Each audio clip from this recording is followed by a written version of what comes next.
এই ব্লগটি সম্পূর্ণ একটু আলাদা ধরনের হতে চলেছে। দেখতে পাচ্ছ পিছনে বেলডাঙ্গা স্টেশন। তো এখান থেকে ট্রেনে অনেকটা বেড়াবেড়ি ছিল।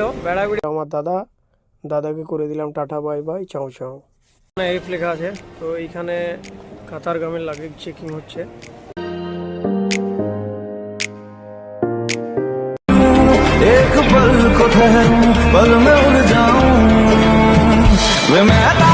আমার ট্রেনের ব্যাপারটা একদম ব্যাড। ট্রেনে সব সময় লেট আর লেট।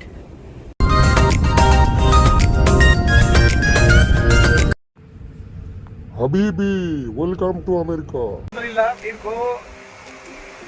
17 ঘন্টার ফ্লাইটের পর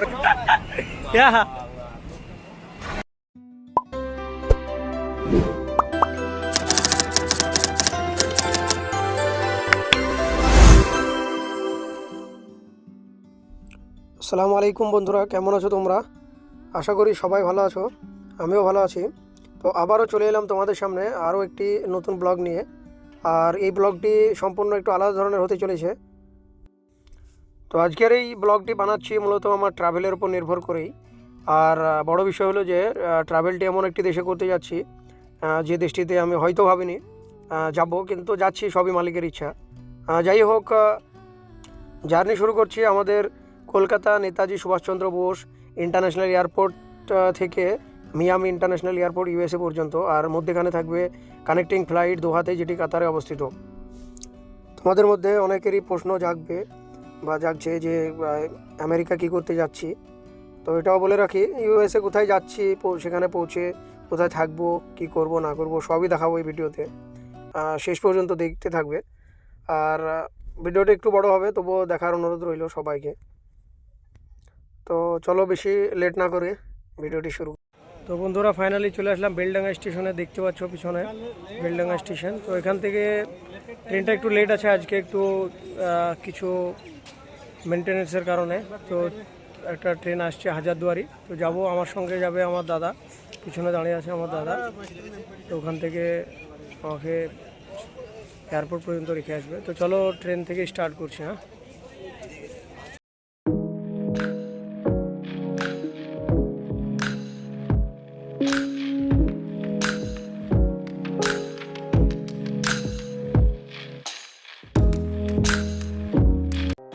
তো আলহামদুলিল্লাহ অন টাইমে পৌঁছে গেছি।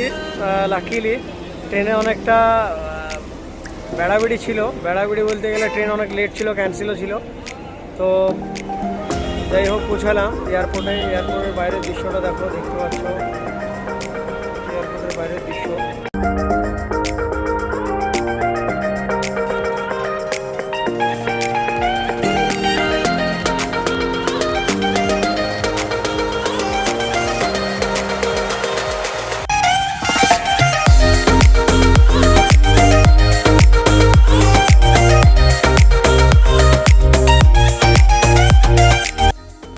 ঘড়িতে বাজছিল তখন প্রায় 12:30, আর আমি ঠিক টাইম মতো পৌঁছাই রাত্রি 12টার দিকে। আর ফ্লাইটের নিয়ম হচ্ছে ম্যাক্সিমাম 3 ঘন্টা আগে এয়ারপোর্টের ভিতরে ঢুকতে হবে। আর তাছাড়া আমি বাইরের স্ক্রিনে দেখতে পাচ্ছিলাম যে আমি যে কাতার এয়ারওয়েজে যাব, বা আমার ফ্লাইট ছিল কাতার এয়ারওয়েজের, তো 12:30টার দিকে চেকিং চালু হয়ে গিয়েছিল। তো আমি দেরি না করে সিকিউরিটিকে টিকিট দেখিয়ে ভিতরে ঢুকে পড়ব। আর আমার সঙ্গে ছিল আমার দাদাকে করে দিলাম টাটা বাই বাই চাও চাও। আসার পর দেখতে পেলাম বোর্ডে আমার লাগেজ চেকিং হচ্ছে। আর লাগেজ চেকিং হচ্ছে এফ এফ যেখানে এফ লেখা আছে। তো এইখানে কাতারগামের লাগেজ চেকিং হচ্ছে, এখানে চেকিংটা করে নেব। আমার লাগেজ চেক ইন কমপ্লিট। আর যেখানে লাগেজ চেক ইন করলাম তার ঠিক একটু সাইডে ডান দিকে ইমিগ্রেশন কাউন্টার। তো আমার নেক্সট স্টেপ হচ্ছে immigration. So let's go for the immigration.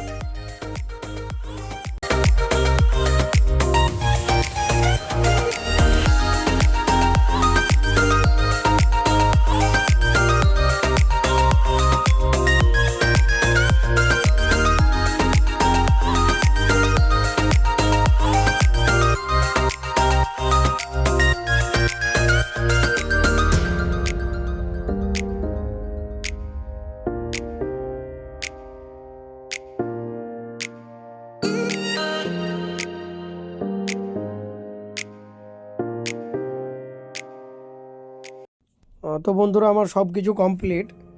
তো বলে রাখি, প্রথমে আমার লাগেজ চেক ইন করালাম, ওখানে দুটো বোর্ডিং পাস ধরিয়ে দিল, কারণ আমার দুটো ফ্লাইট ছিল, একটি কানেক্টিং। তারপরে ইমিগ্রেশনে কাউন্টারে গেলাম, ইমিগ্রেশনও ক্লিয়ার। তারপরে গেলাম সিকিউরিটি ক্লিয়ারেন্সের পরে এখন বসে আছি বোর্ডিং হওয়ার ঠিক আগের মুহূর্তে যে প্যাসেঞ্জারদের ওয়েটিং এরিয়া, সেখানেই বসে আছি। ফ্লাইটে জাস্ট বসার সময় হয়ে এসেছে। আর আরেকটা কথা না বললেই নয়, সেটা হচ্ছে যে ইমিগ্রেশনে আমার সব জায়গাতেই আটকায় বলতে গেলে। এর আগেও দুটো কান্ট্রিতে গিয়েছি আমি, ওখানে আমাকে আলাদাভাবে চেকিং করে। আমি জানি না, আমার নামে মনে হয় ওদের সিকিউরিটি হিট করে। তারপরে আরও অন্যান্য ইস্যু থাকতে পারে, তেমন এখানেও কলকাতাতেও আমাকে এখানে কমসে কম আধা ঘন্টা চেকিং করানোর পরে আমাকে ছাড়লো। তো জানে না, তারপরে তারা বদারিংয়ের জন্য সরি তাই বলে ছেড়েও দেয়, তো এবারও তাই করলো। তো যাই হোক, ফ্লাইট লেগে গেল এখানে প্লেনটা। তো চলো আমরা এবার বোর্ডিং করব।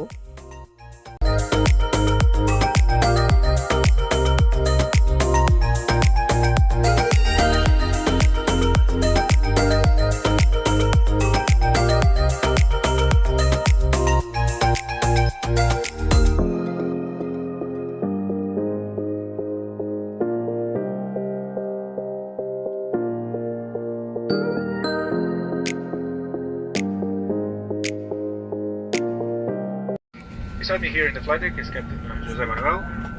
Looking after your safety and comfort in the cabin today is Captain Service Director Raja, Cabin Supervisor Masha.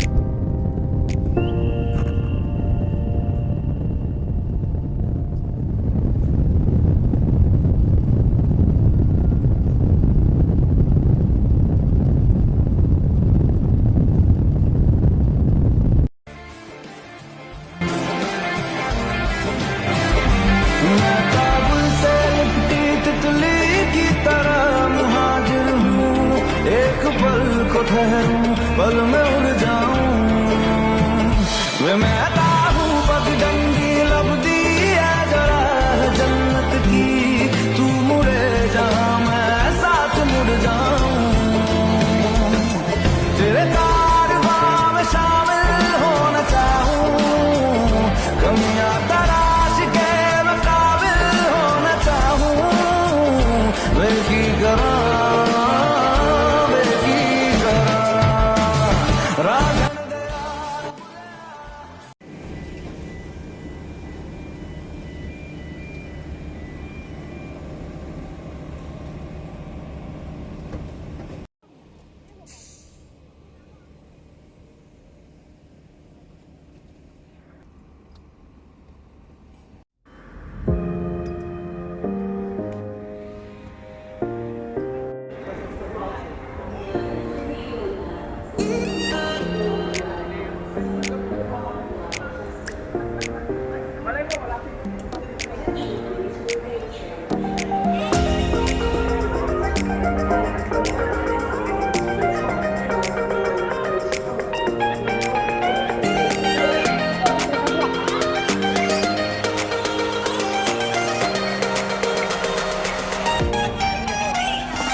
আলহামদুলিল্লাহ। তো বন্ধুরা দেখতে পাচ্ছ অন টাইমে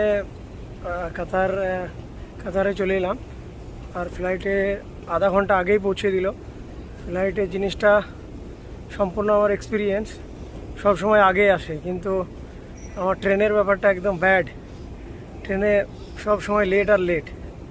তো যাই হোক, আমার সি গেট নাম্বার 19-এ সিকিউরিটি চেকিং আছে, তো পৌঁছে গেছি C gate.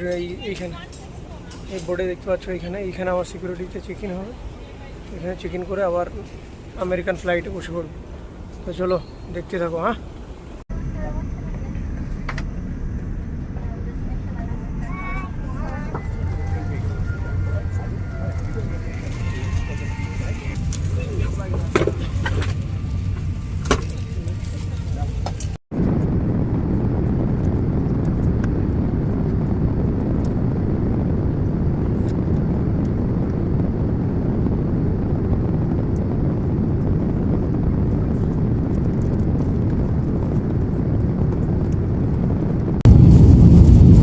Sir, good morning. What's up in front? Would you like to have the chicken with polenta, the cheese omelette with potato, or the vegetarian India palm with coconut curry? Yeah, it's halal. It's chicken with polenta. It's like mashed potato. Wanna have this one?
হাবিবি, welcome to America.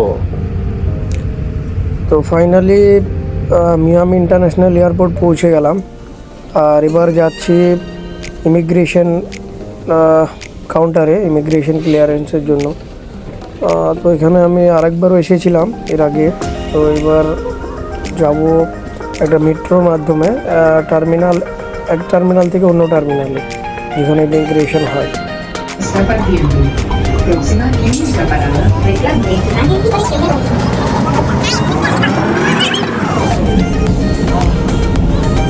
Exit here for baggage claim and connecting flights. This is the only stop. Salga aquí para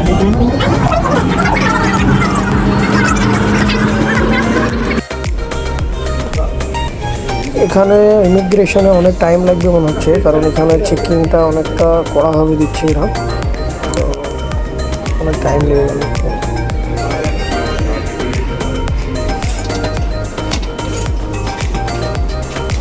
আর এখানে আমার ব্যাগটা already একটা পেয়ে গেছি, আর একটার জন্য দাঁড়িয়ে আছি, পেলেই চলে যাব। তো ব্যাগ চলে এলো, আই বাবাই।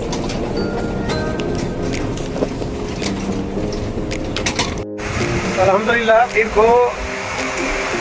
17 ঘন্টার ফ্লাইটের পরে সেই যে কথা জিজ্ঞেস করছিলাম ভিডিওর প্রথমে বা ব্লগের প্রথমে, সেই আমি ইউএসএ পা রাখলাম।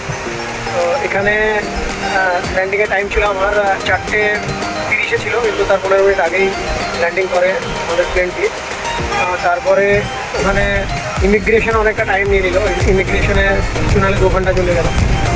2 ঘন্টার পরে বাইরে চলে এলাম। ওখানে কিছু রেস্ট্রিকশনের কারণে কোনো ক্লিপ নিতে পারিনি বা ভিডিও। তারপরে বাইরে দাঁড়িয়ে আছি, বাইরে এইখানে বাস লাগবে, কোম্পানির সাথে বাসের জন্য ওয়েট করছি। প্যাকেজগুলো আছে, আমি ছাড়া আরও অনেকেই আছে।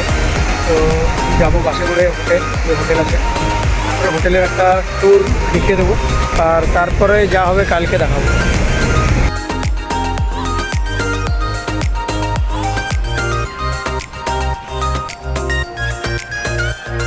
Bus is coming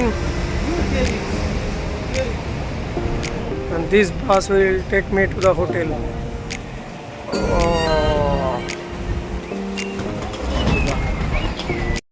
তো বন্ধুরা হোটেলে পৌঁছে, this is not my ma'am. Hotel পৌঁছে দুটো কার্ড দিল হোটেল থেকে, একটা হচ্ছে ডিনারের, একটা হচ্ছে ব্রেকফাস্টে। তো এখন ডিনার টাইম, আর ডিনারে কী কী আছে দেখা যাক একটু।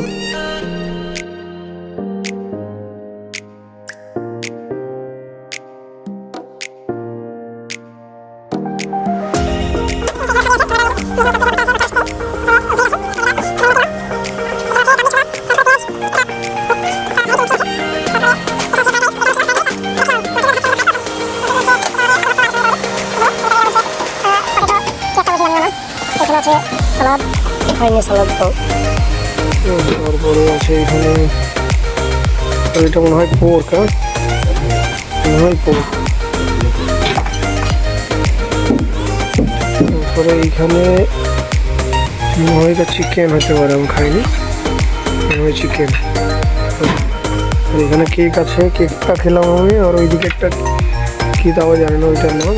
আর একটা হচ্ছে এখানে কোক টোক আছে, একটা কোক নিলাম। তো এই ছিল এখানকার খাবার।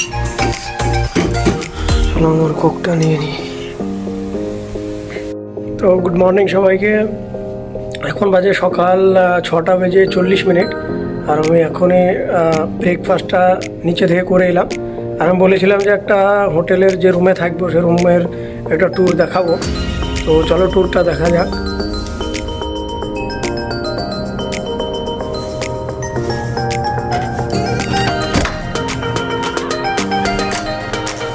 তো রুমে ঢুকেই প্রথমে দর্শন করিয়ে দিই টয়লেট, এখানে একটা বেসিন রয়েছে, আর এখানে টাওয়েল,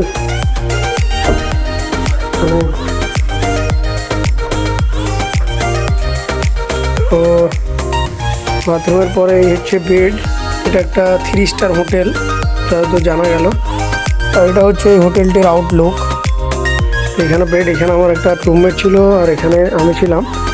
আর এদিকে আছে টিভি, আর এখানে আমার হোটেল। এখানে একটা কাবার্ড রয়েছে, কাবার্ডের মধ্যে এটা গ্রিলারে কিছু তো নেই। ফ্রিজ, এটা একটা মিনি ফ্রিজ, ফ্রিজে কিছু নেই, আনফর্চুনেটলি কিছু দেয়নি, দেওয়ার প্রয়োজন মনে করেনি। তারপরে এখানে একটা কফি বানানো মেশিন, এখানে কফিগুলো সব শেষ। তারপরে এখানে একটা টেবিল, একটা উইন্ডো ভিউ আছে।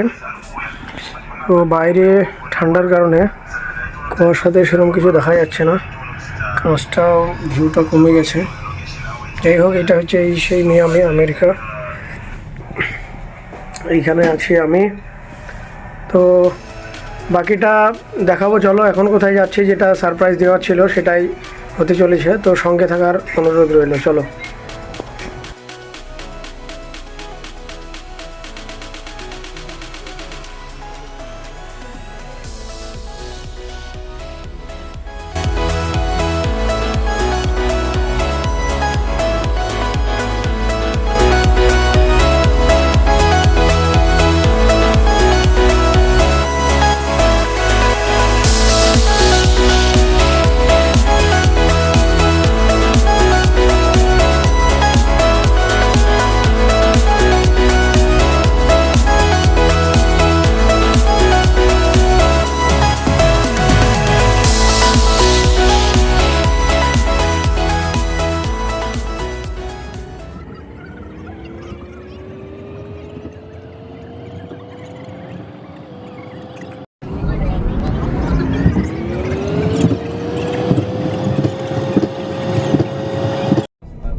যে জায়গাটা দেখছো ওই জায়গাতে ডকুমেন্টগুলো ভেরিফিকেশন হলো। তো বলেই দিই, আমি জেনারেলি শিপে কাজ করি। তো আমি এখানে আসা মনে উদ্দেশ্য আমার শিপ জয়েনিংয়ের জন্য এসেছি। তো বাইরে আমার শিপ আছে, আমি ভিতরে আছি, মানে শিপের বাইরে যদিও। এখানে ডকুমেন্টেশনগুলো ক্লিয়ার হলো, এবার যাবো শিপে। তো চলো শিপটা দেখাবো। তো এই হচ্ছে আমার জাহাজ।